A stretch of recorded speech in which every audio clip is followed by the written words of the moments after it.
How's it, guys? Welcome to another Rebel Short. Today we have 29th fittest man on earth, fittest man in Africa with us, Ruan Potgieter.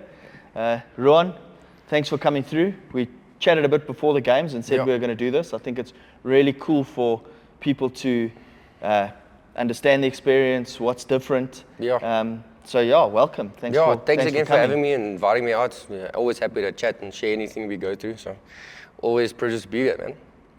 Yeah, I mean it's been a while since the games, a couple of months now. Yeah. I suppose you've had some time to decompress. Yeah, some time off, some time to chill. Got badly sick when I got back, so chill was not as what I thought it was gonna be when coming back. But yeah, I had some time off, had some time with my wife, had some time with parents and friends, and slowly getting back into routine. Now getting ready for things coming up. So yeah, it's good to be back.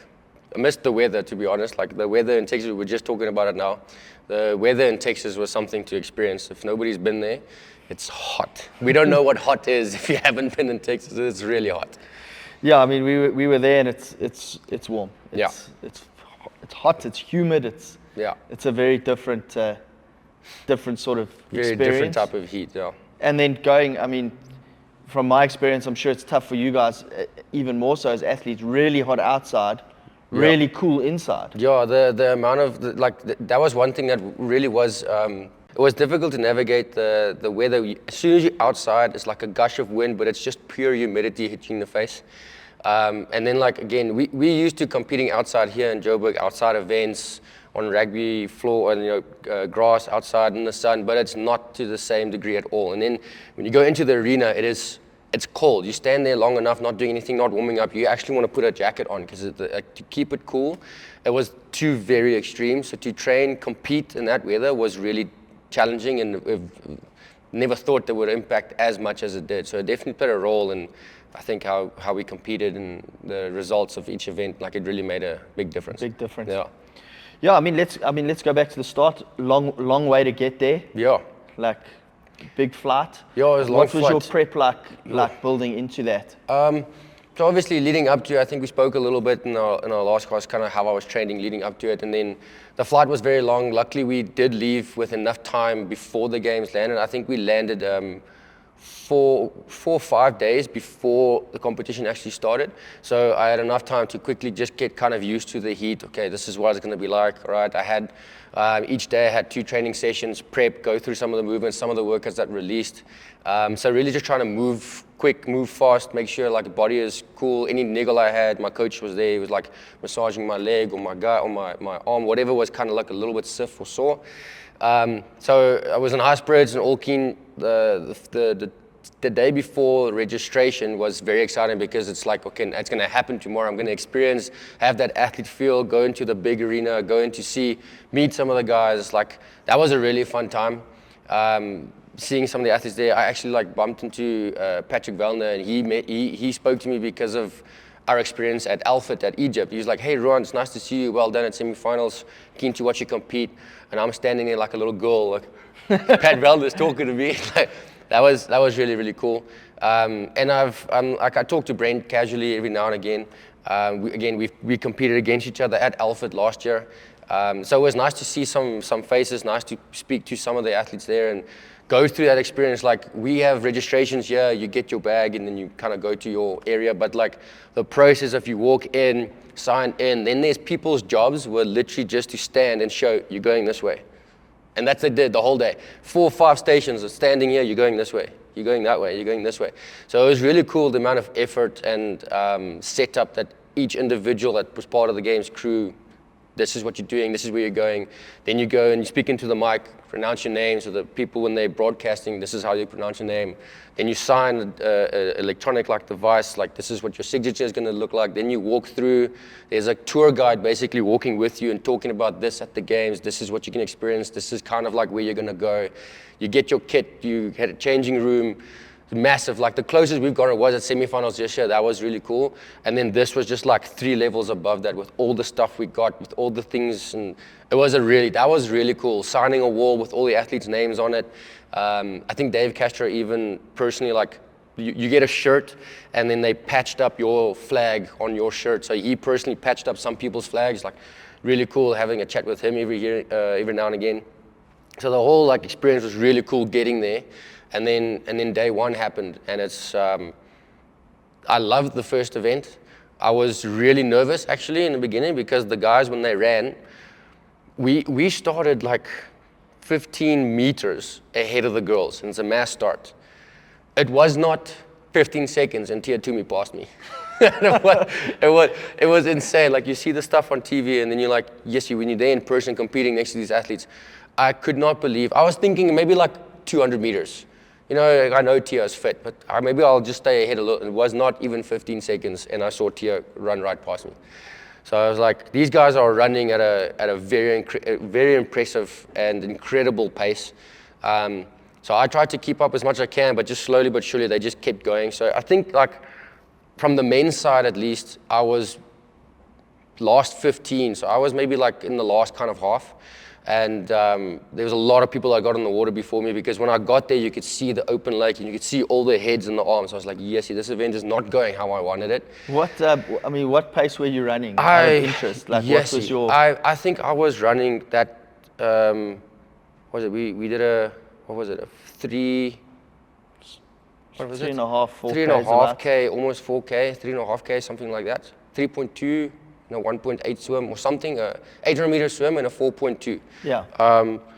I think I finished the run, in about, again, factoring in the heat, like I wasn't going as fast as I normally would because I was drenched by the time I got to the lake. Yes. But I think I ran the 4.2 in about 20 minutes, maybe. I'm not too sure. Okay, so it's still going some. It's still a decent pace. Under 5 minutes a K. I feel like I was still holding a decent pace, but how those guys were running was just so incredibly fast.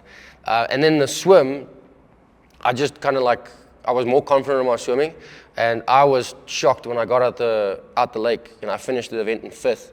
I went up to my wife and my dad like, yes, how did I do? Where do you think you come? They said, and like, maybe 15th. I think because I saw I passed like a few people, but like maybe I'm 15th or 20th. Like, I'm not, they tell me I'm 5th. I'm like, okay, this is a good start. Like, I like this. This is cool. So all the swimming, all the preparation, and luckily the background that I have and a little bit of swimming in high school definitely paid off, and I was very thankful for the hours I put into the pool. So that was really, really cool. And then, like I said, everyone knows by now like how the games happen. I think it was like, because they said as soon as you're done, you can go back to your place. Just make sure you're in the arena for athlete briefing for the next event at this time, whatever the time was. So we went back to the room, and then we get an email from the CrossFit Games staff, and they say, okay, guys, there's an athlete missing. We can't tell you anything. We'll just keep you updated. For now, the rest of the day has been canceled. So I was like, shit, because you hear some stuff talking over there and we don't know what's happened. They try and obviously be very quiet because they don't want to erase suspicion or panic or whatever the case might be. So we were all like, again, from where I was, I didn't see anything. Because as soon as I was done, I went to the room, get the email. I'm like, oh crap, hope at least everyone's okay. And then eventually, like 3 hours afterwards, they replied. So this was something at like 2 o'clock by now, or 1 o'clock in the afternoon by now. They said, okay, rest has been cancelled, we'll keep you updated. At 3 o'clock or something like that, they send an email saying, please be at the arena at 6 p.m. and we'll let you guys know it has been confirmed that Lazar Dukic has passed away. So that was really like a shock, and I didn't think it was going to hit me because I personally don't know Lazar. Like, I'm not mates with him, I don't train with him, but still the fact that a fellow competitor, and I swam past him, and again, you're swimming, my head's underwater and I'm going, and I just see his hands are still kind of going. So I'm thinking I can try pass him. I don't know who it is. It looked like it was him. Yeah. And then and then when to see back at the video, he was actually drowning. Like, it hit me like I just swam past someone, didn't know he was busy drowning. Like, it hit me hard. And then it makes you think like all the competitors that were friends with him and did train with him every day. I understand why a lot of them pulled out, because I look back at it with some of my mates, some of my training partners, I also don't know what I would have done. So anyway, we get back to the arena, we talk about this. It takes about 30 minutes for all the athletes to get together, and then Dave Castro comes up and he speaks to us. And then from 6:30, there was a massive debate. We were all in the arena on the floor, massive debate about should we compete, should we not compete. Should we compete and the money gets distributed evenly between everyone? Should we we have to do a a tribute to Lazar. Should we not? Should we just should everyone just not compete? No, we can't. We travel far. It was literally a political talk for 4 hours until eventually I just said, I'm pretty sure CrossFit is going to take over and they're going to tell us what to do. So I'm gonna head back. So at 9:30, people were starting to leave, and I said, listen, they're going to let us know what happens. So then I left. Me and my coach said, listen, they'll email us. And then eventually I did say the email, okay, the 2 events that was planned for the Friday obviously got cancelled, and they're not going to get redone. And we'll start the day with a tribute to Lazar. Also, the tribute was not at all what we thought we were going to do. We stood there and looked at a photo. I thought we were going to do something else. I felt like it was a bit underwhelming, but I understand, circumstances. You can't plan for something like that. And then the competition went on. And like we were just talking now, the experience that I had at games probably wasn't what anybody would have wanted. Very different from previous years' games where everyone's exciting, everyone's keen to compete. There was a massive, smoke cloud over everyone. Nobody wanted to talk. Nobody was in the warm-up area making jokes or anything really like that. Everybody was down. Everybody was just focusing on themselves, talking with your coach. Okay, let's warm up and do this. A lot of the athletes even said, screw this. This is pointless now. The whole vibe for competition is done. So it was really not what we're used to. Even at semifinals, yes, we're super serious, but there's a little bit of banter here and there. There was really none of that. Everybody was in a bit of a down mood. Everybody was not having a good time. So the experience of the games just was not what I think anybody would have hoped to want to have and share for their first time. And it definitely affected the performance of some athletes, and some didn't. So it was just it was difficult for anyone to navigate, I guess. Yeah, I think the trauma of that and being part of that is really tough. We were there to watch, and you could definitely feel it was different. It wasn't what I expected CrossFit Games to be, and I think more so for the athletes to compete under that pressure and that stress. And I think because there were so many different opinions from the community, and I think we often underestimate how big the CrossFit community is and how many opinions there are. And it's different when you're there.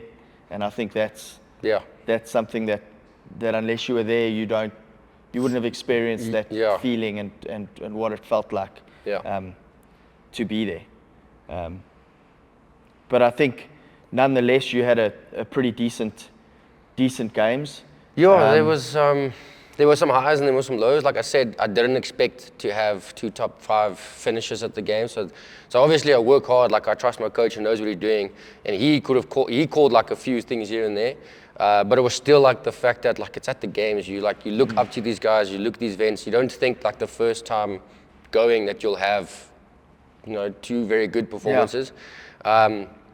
So I was very, very happy with those. What was your favorite workout over the weekend? Not necessarily your best result, but the workout you enjoyed the most. You know what? I didn't I enjoyed the handstand event, not just because I did well. I like being inverted. I like being upside down and testing. I do a lot of upside down training, handstand walking, handstand push-up training. But it wasn't actually my favorite event, just because I don't want to say it in a bad way, but it was for me just a little bit underwhelming from what I've seen in previous games years, where they do in the interviews that Dave had with each event. I really I'm so keen to do the handstand obstacle, the stairs, the ramp, cool stuff that we've kind of seen, maybe a bit more flashy, if you can use the word. But I was really cool because whenever do we really do stuff? We don't do that type of events here in regular competition or local comps. So I was really hoping it'll be something, and to see don't get me wrong, it was hard, but it wasn't I was expecting it to be big event. It's a proper skill test, and then to see we just did some handstand push-ups, strict, and some freestanding. For me, it just felt I wanted it a little bit more. It's because you're so good at it. Everyone else was going, shoo. I could maybe get through this. So it's hard to say. I didn't really have a favorite event. I enjoyed doing well in that event. I enjoyed a few events here, but I don't honestly have a favorite event.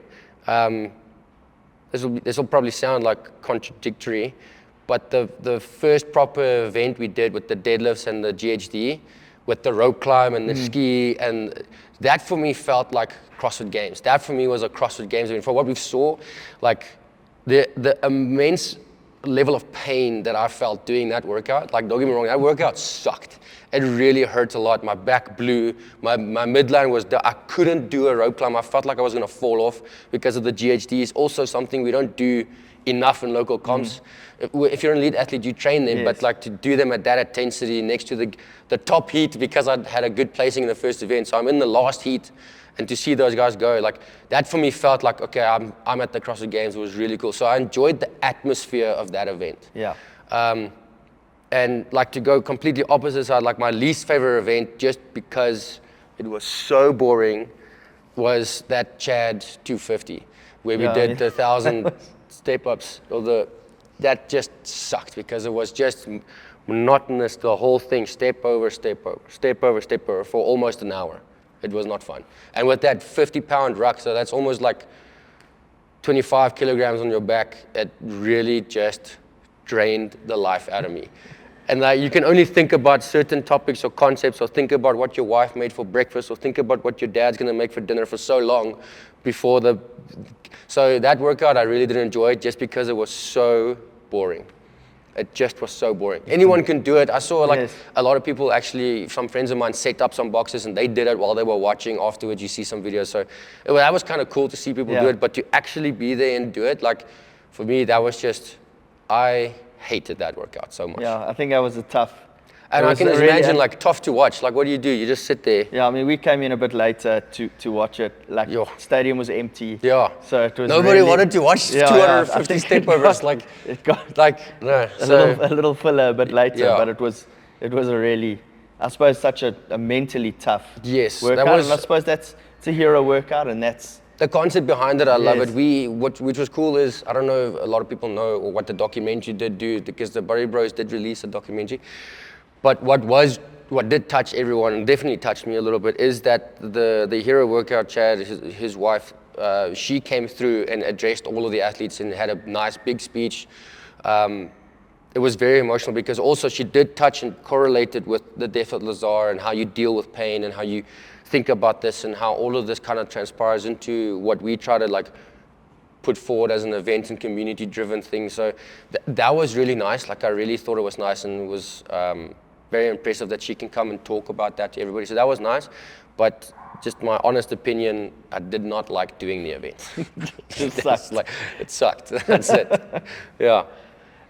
Farrington Field, that was also a very, very fun thing to do, because you see the two. So as this field was laid out, the two stadiums, that was super packed. It almost felt to me like it brought me back to like high school days, like where you have athletics and all the teams and whatever are cheering and all this and all that.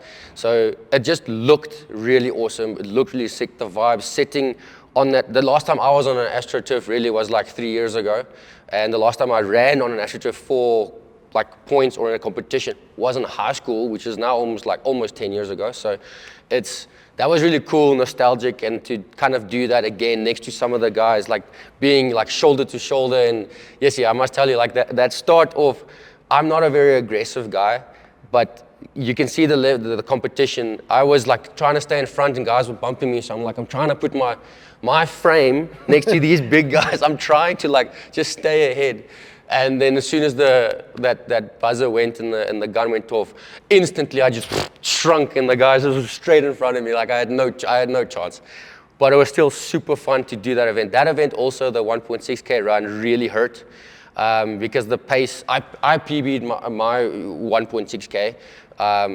So that was also for me like impressive enough for me to run in sub 6 minutes, because I've never ran that in sub 6. Yeah. I think my best time before that was like a 6:40 or whatever, and I got like a 5:50 or something like that. Yes, so I ran a minute faster. So for me, that was a PB. I can't be upset with my placing.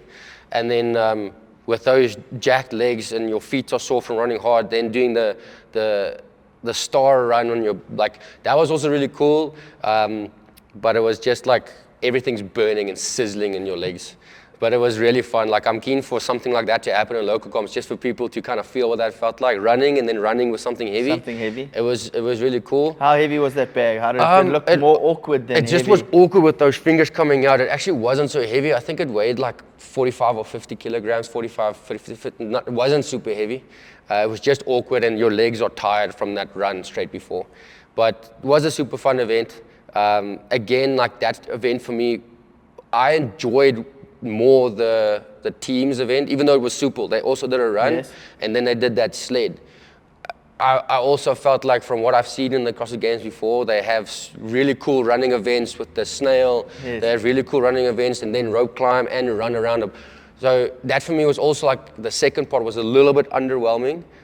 Trust me, I don't want to take anything away from it. It hurt, but it was just, again, like, you think like going to the games is going to be a bit more like something here or something there, like this new implement we've never used before, and it's just a weird shaped like star. So was still cool. It's just, again, like, you were thinking about something else. I think the games for me, my opinion is, it was very much power based. If you look at all the events, there wasn't a lot of skill. The only real skill workout there was the handstand event. Then the lifting event was cool, but I messed up my back from the deadlift and before, and then something, I don't know what I did, but when I pulled in the warm-up area, I pulled something in my back, and I almost got DQ'd from the medical staff, saying like, you probably shouldn't compete. Unless you can show you clean the first weight, we're going to have to unfortunately disqualify you from the rest of the event, and that means that you're done. Yeah. So that hurt, because I was putting on a poker face of note, but I didn't want to get disqualified. So I just cleaned it once. I struggled, but I got it up. And like, I'm not a strong guy, but I don't consider myself super weak. Yes. So I've got like a decent clean. So to hurt that much, to pick up that 110, just to show like I can do one and just not get disqualified. That's why, like, also I had a lot of friends and a lot of clients and family. What happened? We didn't see you. Like, I did the minimum required for me to at least be able to continue with the rest of the events, because all the events after that didn't really have anything pulling or anything bad on my back. So that was disappointing, because I had been working a lot on strength, and I actually was really looking forward to showcasing that. But if another event comes up, I'll hopefully be able to do that. So, yeah. And your not least favorite, the hardest event? Again, that'll probably come back to that first event. I say the first event after the swim and whatever, that deadlift workout, it really, really hurt. I can't describe to you the combination. Deadlifts, my lower back got screwed up. And then the GHDs, my abs and my core got messed up. And then going back again, that for me was all this midline, and then the rest of your weekend you're dealing with this. I remember, I think I also posted a video, and my wife keeps laughing at me every time we talk about it, is I was so sore from the GHDs and the deadlift. When I sat down on the last day, because obviously you're not stiff the next day, it's obviously the second or third day, I could not lift or stand up straight. Here, I could feel my groin pull into somewhat spasm that I had to almost go to the bathroom every time I tried to stand up, because it was so sore. So that one, again, was the closest to CrossFit Games experience, but also was the hardest event of the weekend. Yeah. Really destroyed it. I'm pretty sure there's some guys that have tested it, and if you guys haven't tested it, I do dare you to go and test it, and you'll probably beat my times. I'm pretty sure I'm not the best deadlifter, but to experience the pain of that workout, I'd love for some of the elite guys to go and do that workout, because that sucked. Cool, but sucked. Yeah. So, like, overall, worth it? Definitely, like, one of the big things that I'm taking away from that, and what I've been focusing since I came back, is the minimum body weight kgs of the men. The average body weight of all the men that competed there was 92 kilograms, and I went into the competition at 85. So again, something I'm used to is being the lighter or kind of smaller athlete all the time. That's kind of what I've been. So I've been putting in a real amount of effort to try and eat even more, focus just on strength. So my fitness is definitely, it's not what it was. I tried to do the Dubai qualifier and I didn't really do well. But what was interesting when I saw on the leaderboard, like normally where my fitness is okay, and my weights or the bottom down, and that's just shoots me out of contention. It was actually flipped. So I did much better in my lifting event in the qualifier, and it just shows me that okay, I am working on the right things to set myself up for a good season going forward. So taking away, it's really like if you want to compete and do that power output work, lift, there was lifting as fast as they're lifting, like all of us need to like get bigger. Like Ruan Potgieter has been like, for me, he was the closest to like, looks like a games athlete, weighs a games athlete, moves like a games athlete for me. So there's a lot of guys that are all built like that already, but you then see what they do with that body weight, how fast they can still run with that body weight, so I'm really putting emphasis on taking that as like the biggest lesson for me to be in contention and get some more top 10, top 5 finishes. I need to pick up and I need to get to 92 kilograms and then get fit with 92 kilograms, not to try and lose it again. Yeah. And it's working. I'm sitting on 87 now. I've been picking up weight. I was talking to someone, I got really badly sick, so I lost kilograms. I was bedridden for 3-4 weeks. I had a massive bad bacteria or virus I picked up when I came back, the weather changes and all that. So I lost a lot of weight coming back from the games. I was in bed for 2 weeks straight. So going in 85, I came back, and when I started training again, I was 82. Okay. So I'm 10 kilos behind. Now I'm back up to 87. So I'm really putting emphasis on eating a lot. My food bill, if I can tell you now, it's bad. So I'm eating a lot. And I'm focusing hectic now on strength training. I wasn't going to compete at Alfit now in Egypt this next month, but to kind of now see where I'm at before I do the next big event or go into the season, I'm going to compete to try test and see, can I get my fitness back with the new strength that I've built up and the new body weight that I'm getting used to. But that definitely was a big thing for me. That's the only reason my coach and I believe that I didn't have a better performance, is just I don't have enough body weight to compete. I've got skill. I've got enough skill to show that can have a top 5 finish. I've got the odd stuff here and there, like swimming and maybe even a running event combined. I can do quite well, so I can keep myself there. But the majority of the CrossFit events, I need a bigger frame. I need more weight on me, and I need to be able to be comfortable to move that weight. Yeah. So I'm really appreciative for the experience. It's definitely given me fire, so that when I go back now and I train and I get back and we start the new season, and we start leading up the way we are leading up to, like we peak again only for semis, I probably won't worry about open or even quarters as well. I'm never also really a good online athlete.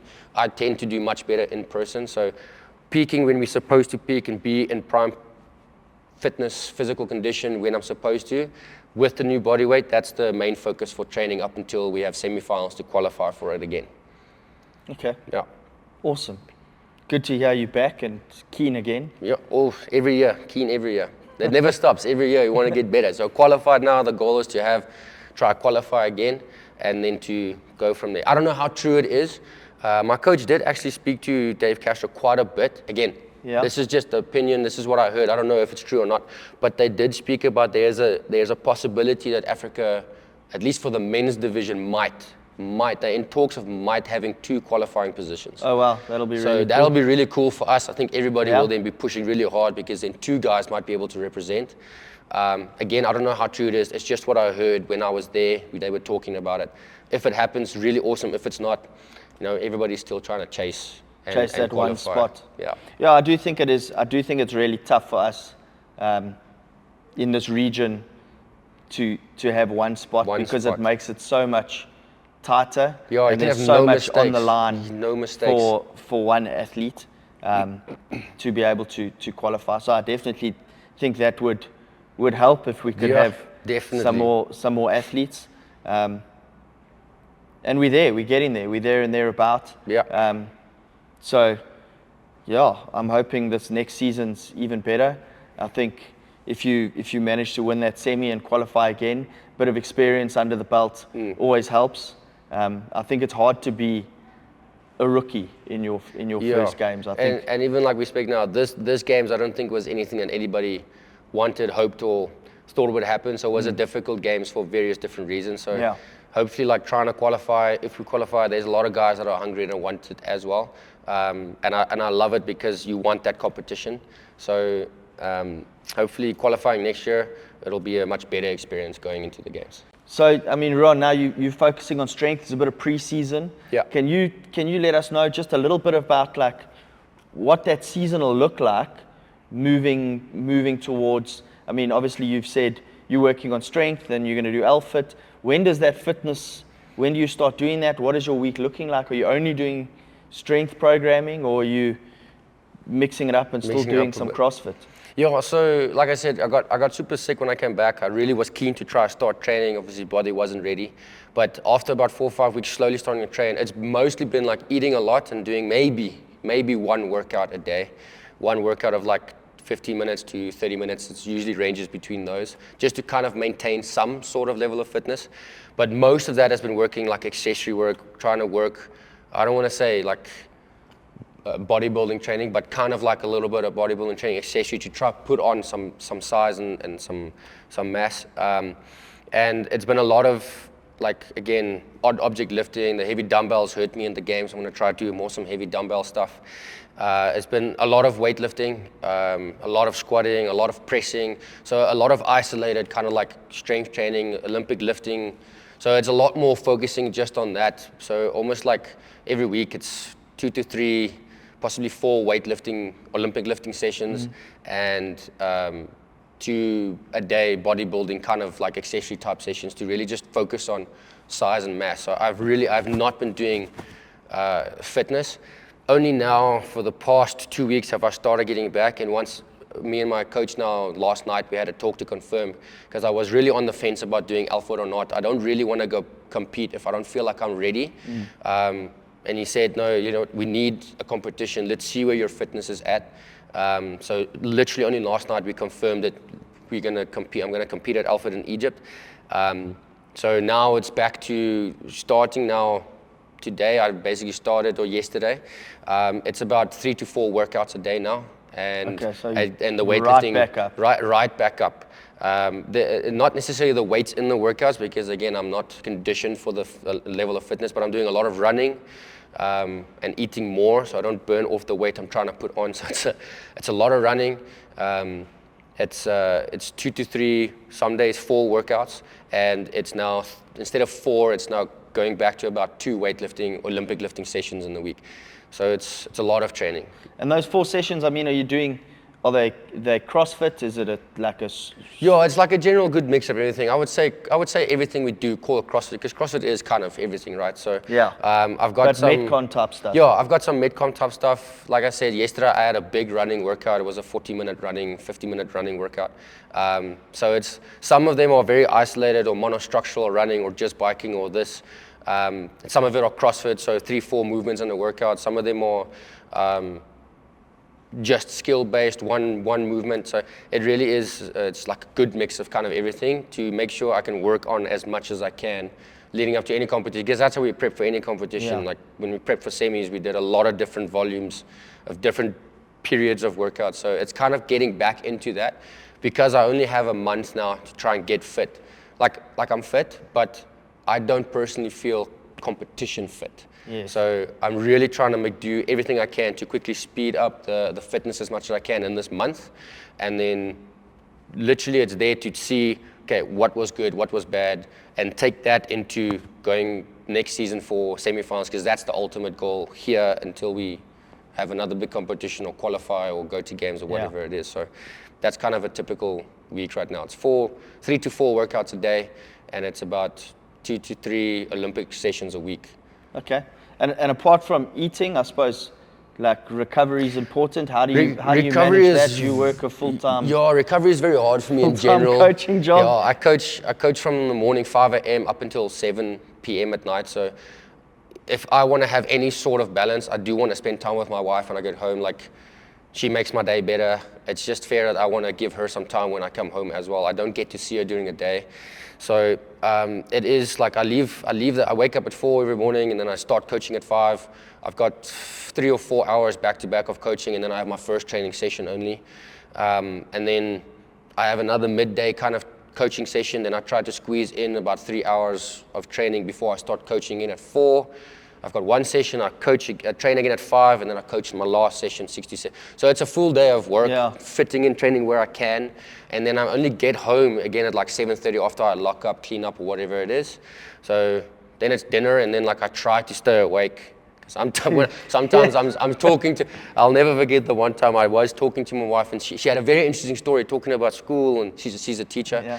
So she's talking to me about her day, and then the next minute I'm like, yeah, and I put my head, and I'm falling asleep in her face trying to go, and she's like, love, it's time for bed. So it's hard to get the recovery in as much as I would like, just because the day is so full with coaching and training and trying to get everything and eating, because I can't eat and then half an hour after eat, I'm going to vomit everything out. So it's hard to find the balance to do everything, but currently it's kind of working. If I could have an extra hour of sleep, I'd love it, but I'm only managing about 6 hours of sleep every day and night. Otherwise, I don't see my wife, or I don't do anything really other than just what I'm doing every day. So it's hard, but we're trying to make it work.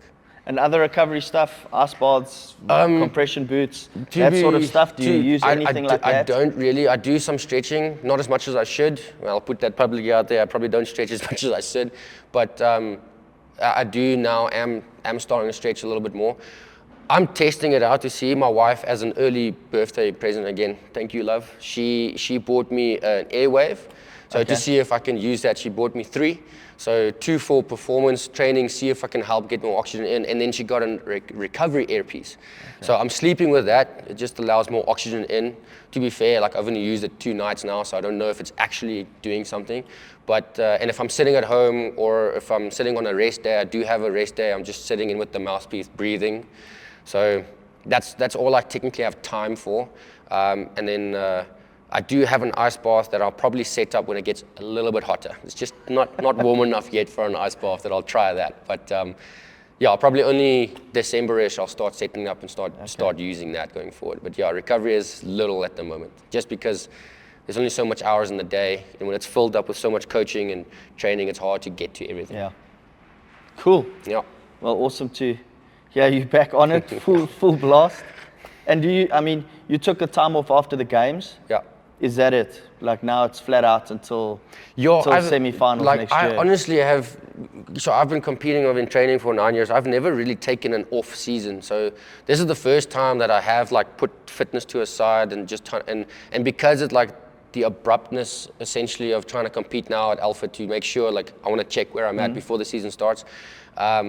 It's not too strange for me, because I've always been like, I love the training. Like I enjoy CrossFit to do it, wake up. I enjoy being able to use my body and train and do it. So I've always been kind of like, okay, well, the season's done, let's train, next season starts.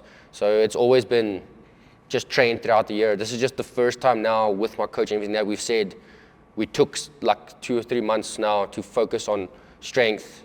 And now we're going to get the fitness back to see where we're at. So it's just, I don't mind jumping straight into it. Obviously within reason, I don't want to mess my body up, so I can't train. But it is kind of building up just very quickly to get into a good competing shape.